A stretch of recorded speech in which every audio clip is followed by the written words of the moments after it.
संजना नाम की एक महिला का पति उसे धोखा देकर दूसरी लड़की के साथ अफेयर चला रहा होता है।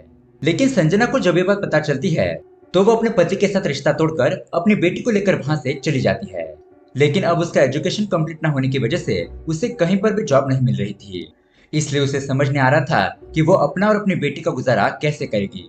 इतने में ही एक अनजान बंदा संजना की छोटी बेटी को उससे छीनने की कोशिश करने लगता है। तो दोस्तों, अब संजना अपनी बेटी को कैसे बचाएगी और वो इन सारी मुसीबतों से कैसे बाहर निकलेगी, यही देखेंगे हम आज की थ्रिलर कहानी में, जिसका नाम है शबरी। इस कहानी में बहुत सारे ट्विस्ट और टर्न्स है, जिसे देखने में आपको जरूर मजा आएगा। इसीलिए दोस्तों, वीडियो को एंड तक जरूर देखना। तो दोस्तों, मेरा नाम है किरण और आप देख रहे हैं हॉरर बॉक्स हिंदी। अगर आपको भी ऐसे ही साउथ के थ्रिलर मूवी देखना पसंद है तो हमारे चैनल को सब्सक्राइब जरूर कीजिए, क्योंकि हम आपके लिए ऐसे वीडियोस लाते रहते हैं। तो चलिए बिना किसी देरी के शुरू करते हैं आज की कहानी।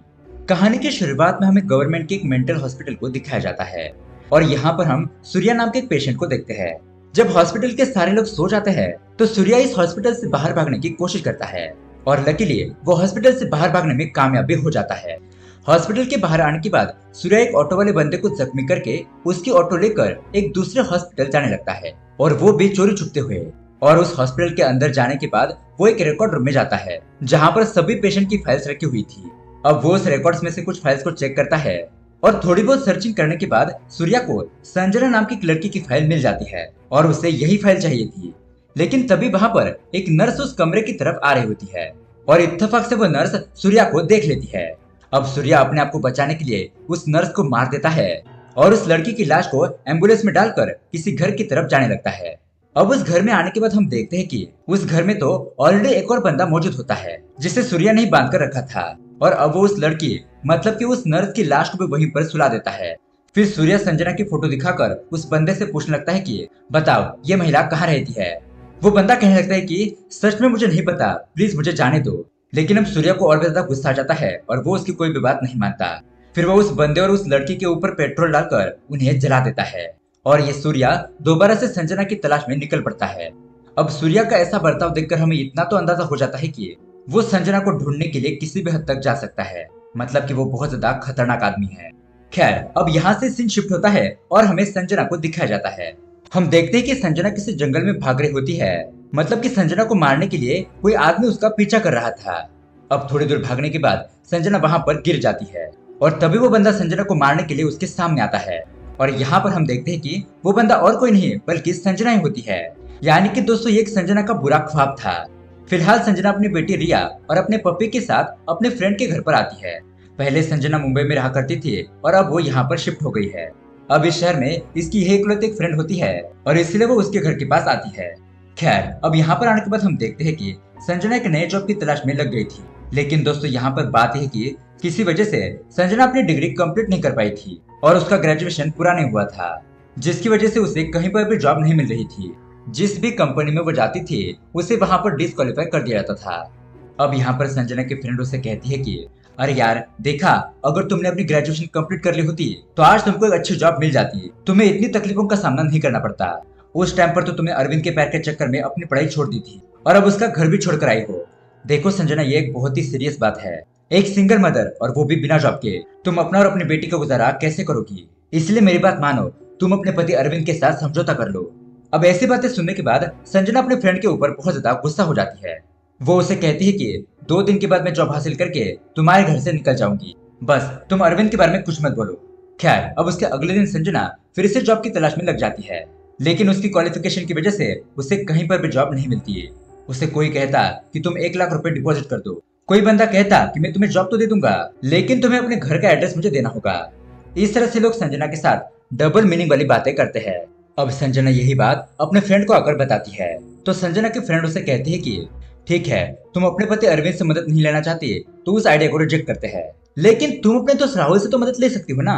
वही राहुल जो कॉलेज में तुमसे बहुत ज्यादा प्यार करता था, अब वो इस शहर का बहुत बड़ा लॉयर बन चुका है और अगर तुम उससे जाकर मिलोगे तो वो तुम्हारी मदद जरूर करेगा। मुझे वो रिसेंटली किसी पार्टी में मिला था और तभी मेरी उससे बात हुई थी, और इंटरेस्टिंग बात यह है कि वो तुम्हारे बारे में भी पूछ रहा था। संजना अपनी बेटी रिया को एक बहुत अच्छे स्कूल में ले जाकर उसका एडमिशन करवाने लगती है और वो भी बिना पैसों की फिक्र किए। और उसके बाद संजना राहुल से मुलाकात करने के लिए कोर्ट के पास जाती है। अब यहाँ पर राहुल संजना को देखकर बहुत ज्यादा खुश हो जाता है और संजना भी उसके साथ बैठकर बहुत ही सुकून से अपनी पर्सनल लाइफ के बारे में बताने लगती है।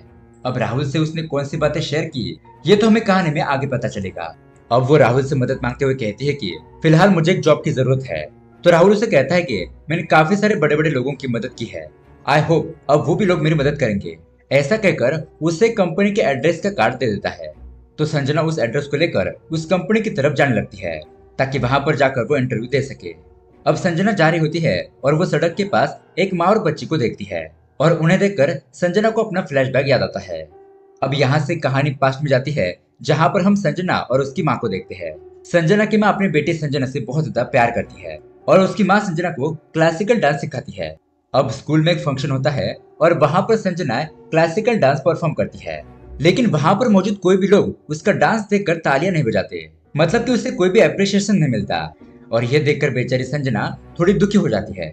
वो अपनी माँ से कहने लगती है कि माँ, मेरा डांस परफॉर्मेंस देखकर कोई भी खुश नहीं हुआ। तो उसकी माँ संजना को समझाते हुए कहती है कि बेटा, अगर तुम कोई भी काम पहले अपने लिए करोगी, अपने काम को तुम खुद एंजॉय करोगी, तो ऑटोमेटिकली दूसरे लोग भी उसे एंजॉय करेंगे। इस तरह से संजना की माँ संजना को और भी अच्छी तरीके से क्लासिकल डांस सिखाती है। अब संजना 10th क्लास में होती है तो वो इस बार अपना डांस परफॉर्म करती है। तो सारे लोग बहुत ज्यादा खुश होकर उसके लिए तालियां बजाने लगते हैं, उसकी बहुत वाह वाह होती है। लेकिन जब जीता हुआ कप लेकर संजना अपने घर पर आती है तो तब तक उसकी माँ वहाँ पर गुजर चुकी होती है और ये देखकर बेचारी संजना बहुत ज्यादा दुखी हो जाती है। उसकी माँ की चले जाने के बाद संजना अपनी माँ की पुरानी साड़ी पहनकर माँ की कमियों को पूरा करती रहती है। अब ऐसे ही कुछ दिन बीत जाते हैं और एक दिन संजना के फादर दूसरी शादी करके एक नई महिला को अपने घर पर लाते हैं, लेकिन संजना उस महिला को अपने माँ के तौर पर एक्सेप्ट नहीं करती।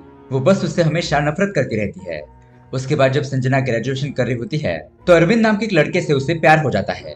तो संजना अरविंद को लेकर अपने घर पर आती है, लेकिन अरविंद को देखकर संजना के माँ बाप अरविंद को एक्सेप्ट नहीं करते, जिसकी वजह से संजना अरविंद के साथ अपना घर छोड़ देती है।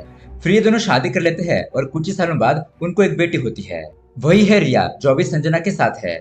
उसके कुछ सालों बाद अरविंद को मुंबई में एक अच्छे से जॉब मिलने पर ये दोनों मुंबई में शिफ्ट हो जाते हैं और वो वहीं पर रहकर अपनी बहुत अच्छी जिंदगी बिताने लगते हैं। अब एक दिन संजना की सौतेली माँ संजना को कॉल करके बताती है कि बेटा, तुम्हारे पापा अभी इस दुनिया में नहीं रहे, मरते वक्त वो बस तुम्हें ही याद कर रहे थे।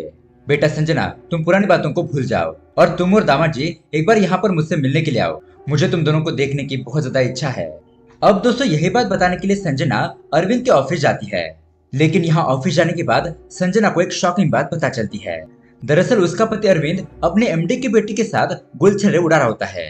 अब संजना ये सब कुछ देख लेती है और तुरंत ही अपने घर पर आकर अपने कपड़े पैक करने लगती है वापस अपने शहर जाने के लिए। तो अरविंद भी उसके पीछे पीछे आता है और उसे समझाने की कोशिश करता है। वो उसे कहता है कि कॉर्पोरेट की दुनिया में ये सब कुछ नॉर्मल है, संजना तुम इस बात को और भी ज्यादा कॉम्प्लिकेटेड मत करो। लेकिन संजना अरविंद की एक भी बात नहीं मानती और उसे कहती है कि मैं तुम्हें डिवोर्स पेपर भेज दूंगी। तो अब अरविंद भी भड़क जाता है और उसे कहता है कि तुम मुझे ठुकरा कर अपनी जिंदगी नहीं गुजार सकती। और अरविंद की ये बात संजना को बहुत ज्यादा बुरी लगती है और वो ठान लेती है कि वो बिना अरविंद के रिया के साथ अपनी जिंदगी गुजारेगी। इस तरह से संजना रिया को लेकर अपने फ्रेंड के घर पर आ गई थी। खैर, अब यहाँ पर हम प्रेजेंट में आते हैं जहाँ पर संजना राहुल के दिए हुए एड्रेस पर पहुंच जाती है, लेकिन ये बंदा भी संजना के सर्टिफिकेट देखकर उसे रिजेक्ट करने लगता है। तो संजना उससे बहुत ज्यादा रिक्वेस्ट करने लगती है कि सर, मैं बहुत उम्मीद लेकर यहाँ पर आई हूँ, मुझे कोई भी छोटी मोटी जॉब चल जाएगी। लेकिन वो बंदा नहीं मानता। तो तभी एक लड़की मैनेजर के पास आकर उसे कहती है कि सर, हमारे एम्प्लॉयज कंप्लेंट कर रहे हैं कि जुम्बा डांस टीचिंग के लिए कोई भी नहीं आ रहा है। और ये बात सुनने के बाद संजना उस मैनेजर से कहती है कि सर प्लीज मुझे एक मौका दीजिए, मैं डांस अच्छी तरीके से जानती हूँ। अब पहले तो वो मैनेजर नहीं कहता है, लेकिन संजना के बहुत ज्यादा रिक्वेस्ट करने पर आखिरकार वो मैनेजर मान ही जाता है। फिर उसके बाद संजना जुम्बा रूम में आ जाती है। यहाँ पर वो अपने फोन में जुम्बा वीडियो प्ले करती है और उस डांस की प्रैक्टिस करने लगती है। तो हम देखते हैं कि संजना एक ही झटके में सारे स्टेप सीख जाती है। तो उसी वक्त वहाँ पर मैनेजर और एम्प्लॉय आकर संजना का परफॉर्मेंस देखकर उसे बहुत ज्यादा अप्रिशिएट करते हैं। मैनेजर उससे कहने लगता है कि संजना जी, आपने प्रूव कर दिया कि टैलेंट के आगे सर्टिफिकेट की कोई भी अहमियत नहीं है, आपको ये जॉब मिल गई। अब उसके बाद संजना शहर से बहुत दूर एक घर पर आती है और ये घर उसने रेंट पर रहने के लिए लिया था, क्योंकि दोस्तों इस घर का रेंट बहुत ज्यादा कम होता है। इसलिए दोस्तों संजना शहर से इस घर में शिफ्ट होती है। और दोस्तों एक्चुअली ये घर वही होता है जो हमने मूवी के स्टार्टिंग में देखा था, जहाँ पर सूर्या ने एक बंदे और एक नर्स को जलाकर मार दिया था। यहाँ इस तरफ अरविंद उसकी कंपनी का मैनेजिंग डायरेक्टर बन जाता है। तो तब वहाँ पर कुछ मीडिया वाले उसका इंटरव्यू लेने के लिए आते हैं। वो उसे सवाल जवाब पूछने लगते हैं और इसी सवालों में से अरविंद को ये भी पूछा जाता है कि अरविंद जी, हमने बाहर सुना है कि आपका और चेयरमैन की बेटी का चक्कर चल रहा है और इसीलिए आपकी पत्नी ने आपको छोड़ दिया। अब ये बात सुनने के बाद अरविंद कुछ भी जवाब नहीं देता और गुस्से में अपने केबिन में चला जाता है। यहाँ पर आकर वो संजना पर बहुत ज्यादा गुस्सा होने लगता है कि संजना ने मेरा नाम बिगाड़ कर रख दिया और साथ साथ वो मेरी बेटी को भी लेकर चली गई। अगर मेरी इज्जत मुझे वापस चाहिए तो मुझे ये प्रूफ करना होगा कि संजना एक गिरी हुई औरत है। उसने मुझे नहीं बल्कि मैंने उसे छोड़ा है। अब यह इस तरफ संजना अरविंद की एक रिलेटिव माया आंटी के पास आती है और उन्हें बताती है कि मैंने अरविंद को छोड़ दिया। तो वो औरत संजना को एक बात बताने लगती है कि तुम लोगों के जाने के 2 साल बाद एक बंदा तुमको ढूंढते हुए यहाँ पर आया था। इस तरह से सूर्या के बारे में बताने लगती है। एक दिन सूर्या इस औरत के पास आया था और संजना के बारे में पूछ रहा था। तो इस औरत ने साफ साफ मना कर दिया कि मुझे उन लोगों के बारे में कुछ भी पता नहीं है और वो औरत उससे पूछती है कि तुम कौन हो। तो यहाँ पर सूर्या उस औरत को एक शॉकिंग बात बताता है, उनके पास जो बेटी है वो मेरी है। और ये बात सुनने के बाद संजना के भी यहाँ पर होश उड़ जाते हैं कि उस बंदे ने रिया के बारे में ऐसा क्यों कहा। उसके बाद वो औरत संजना को एक और बात बताती है कि इस घटना के 2 दिन बाद मैंने टीवी में एक न्यूज देखी थी कि इस बंदे ने पागल खाने से भागकर 2 लोगों को मार दिया और वो बंदा सूर्या ही था। अब यह इस तरफ अरविंद संजना के शहर में आकर कोर्ट में पिटीशन दाखिल करने लगता है कि उनकी बेटी रिया की कस्टडी अरविंद को मिल जाए। तो दोस्तों ऑफ कोर्स यहाँ पर संजना का केस उसका दोस्त राहुल ही लड़ रहा होता है। संजना कटघरे में आती है और जज साहब को बताती है कि वो अपनी बेटी की कस्टडी अपने पास क्यों रखना चाहती है।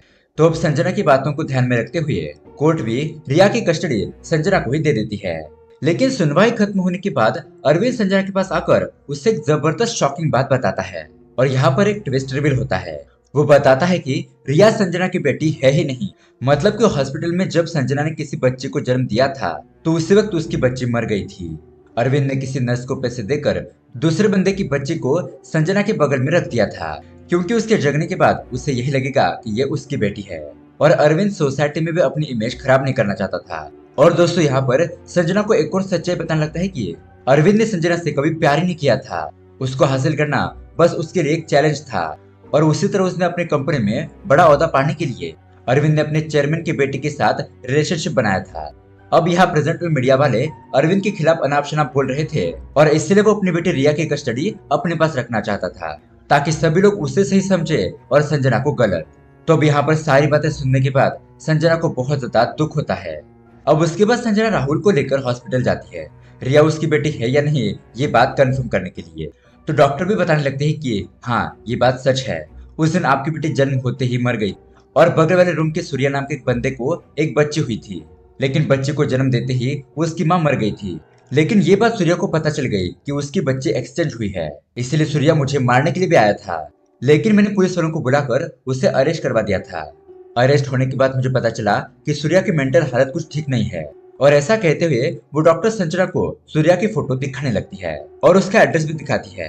खैर जब संजना डॉक्टर के केबिन से बाहर आती है तो एक नर्स संजना से मुलाकात करके उसे बताती है कि मैडम डॉक्टर ने आपको जो बात बताई है वो आधी बात है, आपकी बच्ची को एक्सचेंज करने वाला मेरा ही पति था और वो सूर्या जब मेंटल हॉस्पिटल से भागा था तो तब उसने मेरे पति को जलाकर मार दिया। अब उसके बाद संजना अपने बेटी के साथ वापस अपने घर जाने लगती है और तभी किसी रास्ते पर संजना को सूर्या नजर आता है। संजना समझ जाती है कि ये अपनी बेटी को लेने के लिए यहाँ पर आया है, तो वो फटाफट से अपनी बेटी को लेकर वहां से निकलने लगती है। लेकिन रात होने के बाद सूर्या संजना को फॉलो करते हुए उसके घर तक पहुंच जाता है। संजना के पास आकर कहने लगता है कि चुपचाप मेरी बेटी को मेरे हवाले कर दो, मैं तुमको बिना मारे छोड़ दूंगा वरना तुम्हारी खैर नहीं, और अब तक तुम इसलिए जिंदा बची हो क्योंकि तुमने मेरी बेटी की परवरिश की है, वरना मैं तुमको कब का मार चुका होता। तो संजना तुरंत ही अपने घर के अंदर जाकर सारे खिड़की और दरवाजे बंद कर लेती है और उसी तरह से एक्चुअली इस घर में एक कमरा होता है और ब्रोकर ने कहा था कि इस घर के ओनर का कुछ सामान उस कमरे में पड़ा है, इसलिए उस कमरे को कभी ओपन मत करना। लेकिन संजना उस कमरे को खोल देती है वहां अंदर छुपने के लिए।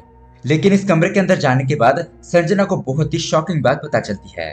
वो वहां पर सूर्या की फोटो देखती है और तब जाके संजना को ये बात पता चलती है कि ये घर और किसी का नहीं बल्कि सूर्या का ही है। इसी घर में सूर्या ने उन 2 लोगों को जलाकर मार दिया था। खैर थोड़ी देर बाद सूर्या दरवाजा तोड़कर घर के अंदर आता है तो संजना सूर्या को देखकर जंगल की तरफ भागने लगती है।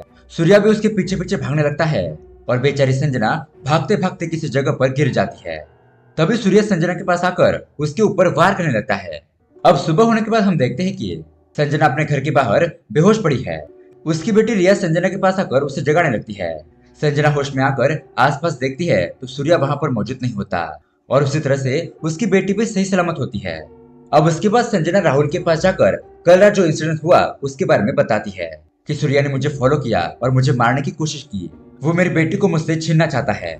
लेकिन राहुल उसकी बातों पर यकीन नहीं करता। वो उससे पूछता है कि अगर सूर्या तुम्हारे पास आया था तो तुम्हारी बेटी को ले जाता। संजना कहने लगती है कि मैं जिस घर में रह रही हूँ वो घर उसी का है और वो मुझे जाने के लिए कह रहा है रिया को छोड़कर।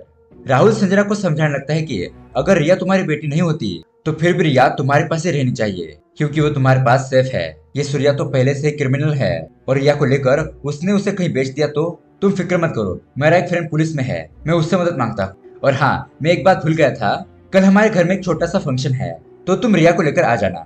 तो उसी तरह से अगले दिन संजना रिया को लेकर राहुल के घर पहुंच जाती है। लेकिन अब यहाँ पर फंक्शन पर जो दूसरी औरतें होती है वो संजना और राहुल को देखकर राहुल की माँ से कहती है कि बधाई हो, आपके घर में नई बहू आने वाली है और वो भी एडवांस पोती के साथ। तो राहुल की माँ को ये बात अच्छी नहीं लगती है। वो इन दोनों की क्लोजनेस देखकर संजना को एक खोपचे में बुलाकर उसे कहने लगती है कि देखो बेटा, तुम मेरे बेटे से दूर रहो, मैं नहीं चाहती कि तुम दोनों के बीच में कोई बात आगे बढ़े। अब ये बात सुनने के बाद बेचारी संजना हर्ट हो जाती है। वो तुरंत ही रिया को लेकर उस फंक्शन से बाहर चली जाती है। लेकिन तभी उस वक्त रास्ते में संजना को सूर्या नजर आता है, इसलिए वो अपनी बेटी रिया को लेकर वहां से भागने लगती है। लेकिन दोबारा से संजना के सर पर चोट लगने की वजह से वो नीचे गिर जाती है और संजना को देखकर रिया जोर से मम्मी कहकर चिल्लाती है। तो वहां पर आसपास पुलिस मौजूद होती है जो संजना के पास आकर उसे तुरंत ही हॉस्पिटल लेकर जाती है। अब राहुल संजना के पास आकर उसे कहने लगता है कि सॉरी संजना, मैंने तुम्हारी बातों पर यकीन नहीं किया, लेकिन तुम फिक्र मत करो, मैंने उस सूर्या के बारे में अपने फ्रेंड को बता दिया है। उसी तरह से अब संजना की फ्रेंड रिया को लेकर अपने घर चली जाती है, उसकी केयरिंग वगैरह करने लगती है। अब उसके दूसरे दिन रिया स्कूल में संजना की फ्रेंड का इंतजार कर रही होती है। लेकिन उसी वक्त सूर्या वहां पर आकर रिया को अपने साथ लेकर जाने लगता है। ये देख के स्कूल सिक्योरिटी गार्ड सूर्या के पीछे भागने लगते हैं। लेकिन जब सूर्या सड़क के पास पहुंचता है तो एक गाड़ी उसे ठोक देती है। लेकिन दोस्तों इसके बाद हमें पता चलता है कि एक्चुअली ये संजना का एक बुरा सपना था। लेकिन संजना को पता चल जाता है कि रिया उससे दूर होने वाली है, इसलिए वो तुरंत ही राहुल को कॉल करती है और बताती है कि मुझे लगता है कि सूर्या मेरी बेटी को लेकर चला जाएगा। तो राहुल उसे कहता है कि संजना तुम फिक्र मत करो, रिया अभी मेरे पास है। लेकिन दोस्तों एक्चुअली उस वक्त राहुल तो पुलिस स्टेशन में होता है, अपने फ्रेंड से बात कर रहा होता है। लेकिन तभी संजना राहुल के पास आकर रिया के बारे में पूछने लगती है। राहुल उसे समझाने लगता है कि रिया मेरे पास नहीं है, वो तो तुम्हारे फ्रेंड के घर में ही है, इसलिए तुम फिक्र मत करो। लेकिन संजना यहाँ पर राहुल के ऊपर गुस्सा होने लगती है कि तुमने मुझसे झूठ क्यों कहा, क्योंकि अब तो रिया की जान खतरे में होगी, वो सूर्या उसे लेकर चला जाएगा। तो अब यहाँ पर राहुल संजना को एक शॉकिंग बात बताता है कि सूर्या रिया को कुछ नहीं कर सकता, क्योंकि सूर्या तो 2 साल पहले ही मर चुका है। संजना को प्रूफ दिखाने के लिए राहुल और वो पुलिस वाला संजना को सीसीटीवी फुटेज दिखाने लगते हैं कि जब सूर्या मेंटल हॉस्पिटल से भाग रहा था तो उसका एक्सीडेंट होकर उसकी मौत हो गई थी। तो ये देखने के बाद संजना सोचने लगती है कि तो फिर मुझे सूर्या कैसे नजर आ रहा है। तो यहाँ पर राहुल दोबारा संजना को कल रात का फुटेज दिखाने लगता है, मतलब कि संजना का कोई भी पीछा नहीं कर रहा था, वो तो बस सूर्या को इमेजिन कर रही थी। राहुल संजना के साइकियाट्रिस्ट डॉक्टर के पास गया था संजना की कंडीशन जानने के लिए, क्योंकि बचपन में जब संजना ने अपनी माँ को खोया तो तभी से वो अकेले रहने लगी, किसी से बात नहीं करती और किसी से मिलती जुलती भी नहीं थी। और इसीलिए संजना की ऐसी हालत देखकर उसके माता पिता ने संजना को हॉस्पिटल भेज दिया था। लेकिन वहां पर भी संजना किसी के साथ बात नहीं करती थी, वो हमेशा अकेले ही बैठी रहती। उसके बाद जब संजना बड़ी हो गई तो उसे अरविंद से प्यार हो गया। लेकिन जब अरविंद ने संजना को धोखा दिया तो संजना के दिमाग में वो अकेलापन दोबारा से एक्टिवेट हो गया। और दोस्तों इसी तरह से जब से संजना ने सूर्या की फोटो देखी थी तब से वो सूर्या को इमेजिनेशन करने लगी कि सूर्या संजना से रिया को छीनने वाला है। डॉक्टर राहुल से ये भी कहने लगती है कि अगर संजना को पहले की तरह प्यार मिले और उसी तरह से संजना को ये यकीन दिलाया जाए कि सूर्या मर चुका है तो संजना की दिमागी हालत ठीक हो सकती है। और यहाँ प्रेजेंट टाइम पर राहुल संजना को यही सारी बातें बता रहा होता है और अपनी खुद की सच्चाई जानकर संजना के तो होश उड़ जाते हैं। लेकिन दोस्तों यहाँ दूसरे सीन में हम शॉकिंगली सूर्या को देखते हैं। जी हाँ दोस्तों, अब यहाँ से सीन थोड़ा सा फ्लैशबैक में जाता है। जब पुलिस वाले सूर्या को फॉलो कर रहे थे तो उसी वक्त सूर्या का एक एक्सीडेंट हो गया था, लेकिन सूर्या की मौत नहीं हुई थी क्योंकि उसके कुछ घंटे बाद सूर्या जिंदा हो गया था। मतलब कि दोस्तों हमने ऐसे अजीब घटनाओं के बारे में सुना और देखा होगा कि कोई मरा हुआ आदमी अचानक से जिंदा हो गया, ऐसी न्यूज टीवी वगैरह में कभी कभार आती रहती है। तो दोस्तों उसी रात सूर्या उस डॉक्टर लड़के के पास जाता है जिसने हॉस्पिटल में संजना के बच्चे को जन्म दिया था। उस डॉक्टर को डरा धमका कर संजना और अरविंद के बारे में पूछने लगता है। तो वो डॉक्टर यही बताने लगते हैं कि मुझे उनके बारे में कुछ भी पता नहीं है। लेकिन इसके बावजूद भी सूर्या उस डॉक्टर को मार देता है और किसी तरह से उसके फोन में से संजना के नंबर को हासिल कर लेता है। खैर अब उसके अगले दिन संजना अपने बेटे को लेकर किसी शॉपिंग मॉल में गई होती है और उसी शॉपिंग मॉल में सूर्या भी होता है। शॉपिंग के दौरान सूर्या रिया को खिलौना दिखाकर अपने साथ ले जाने की कोशिश करता है। यहाँ संजना को जब रिया कहीं पर नजर नहीं आती तो वो उसे शॉपिंग मॉल में ढूंढने लगती है। लकीली उसी शॉपिंग मॉल में राहुल का पुलिस वाला फ्रेंड मिल जाता है। संजना उसे बताती है कि मेरी बेटी कहीं मिल नहीं रही है और मुझे लगता है कि शायद उसे सूर्या ही ले गया होगा। प्लीज आप मेरी बेटी को ढूंढने में मेरी मदद कीजिए। इसी सर्चिंग के दौरान वो पुलिस वाला रिया को देखता है जो उस वक्त सूर्या के साथ बात कर रहा होता है। जब वो पुलिस वाला रिया को बुलाने लगता है तो सूर्या बिना पीछे पलटे चुपचाप वहाँ से निकल जाता है।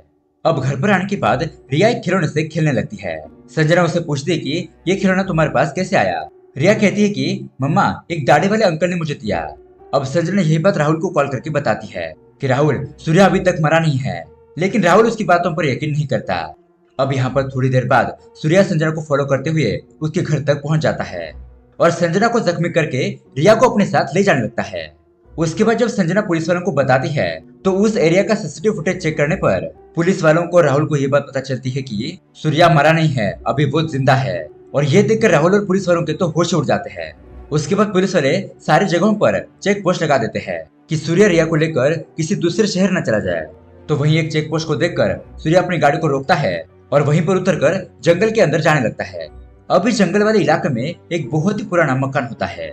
रिया को यहाँ पर लाकर उसे सुला देता है। अब उसके थोड़ी देर बाद में जब रिया को होश आता है तो रिया सूर्या का फोन लेकर संजना को कॉल करती है। यहाँ आसपास के लोकेशन के बारे में उसे बताने लगती है कि वो फिलहाल कहाँ पर है। लेकिन तभी उसी वक्त सूर्या रिया के हाथ से वो फोन छीनकर संजना से 1 करोड़ रुपए की डिमांड करने लगता है और कहता है कि अगर पैसे नहीं लाओगे तो तुम अपनी बेटी रिया को भूल जाओ। तो संजना सूर्या से कहती है कि प्लीज मेरी बेटी को कुछ मत करना, मैं पैसों का इंतजाम करती हूँ। तो इसी तरह से संजना अपने कंपनी में जाकर 1 करोड़ रुपए का लोन मांगती है, लेकिन उसका मैनेजर लोन देने से मना कर देता है। उसके बाद संजना बहुत ज्यादा सोचती है, लेकिन फिर वो अरविंद को कॉल करके रिया के बारे में बता ही देती है कि रिया किडनैप हो गई है और किडनैपर 1 करोड़ रुपए मांग रहा है। तो अरविंद उसे कहता है कि देखो संजना, तुम्हारे पास एक और मौका है, तुम लौट कर मेरे पास आ जाओ। रिया तुम्हारी नहीं बल्कि मेरी भी बेटी है। लेकिन संजना इसके लिए टोटली मना कर देती है। तो ये बात सुनकर अरविंद भी उसे पैसे देने से मना कर देता है। इसलिए अब संजना ठान लेती है कि अब वो सूर्या से फाइट करेगी। वो किसी जगह पर जाकर एक गन खरीद लेती है और अपने दोस्त राहुल को एक वॉइस मैसेज सेंड करती है कि मैं खुद रिया को बचाने के लिए जा रही हूँ और अगर मुझे कुछ हुआ तो तुम रिया का ख्याल रखना, प्लीज यही मेरी आखिरी इच्छा है। अब संजना सूर्या के पास आकर उसे गन दिखाकर धमकाने की कोशिश करती है कि मेरी बेटी मुझे वापस कर दो। और इसी दौरान उनके बीच बहुत ही जबरदस्त फाइट होती है। यहाँ पर संजना बहुत ही मुश्किल से सूर्या के कंधे पर फायर करती है और उसे अपनी बेटी के बारे में पूछने लगती है। तो सूर्या उसे कहता है कि अगर तुमने मुझे मार दिया तो तुम्हें रिया कभी नहीं मिलेगी। और अब यहाँ पर एक और जबरदस्त ट्विस्ट रिवील होता है। अरविंद वहाँ पर आकर संजना के सर पर वार कर देता है।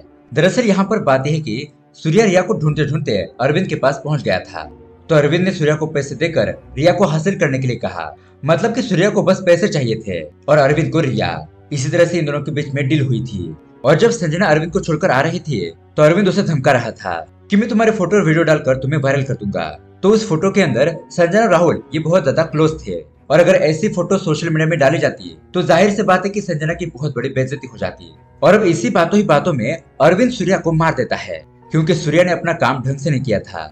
उसके बाद वो संजना को मारने वाला होता है, लेकिन तभी वहाँ पर राहुल आकर अरविंद से फाइट करने लगता है और इसी फाइट के दौरान संजना फाइनली अरविंद को मार देती है और उसके बाद अपनी बेटी को भी ढूंढ लेती है।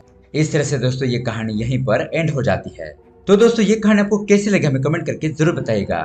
साथ ही इस वीडियो को लाइक करके अपने दोस्तों के साथ शेयर जरूर कीजिए। मिलते हैं अगली वीडियो में। Thanks for watching.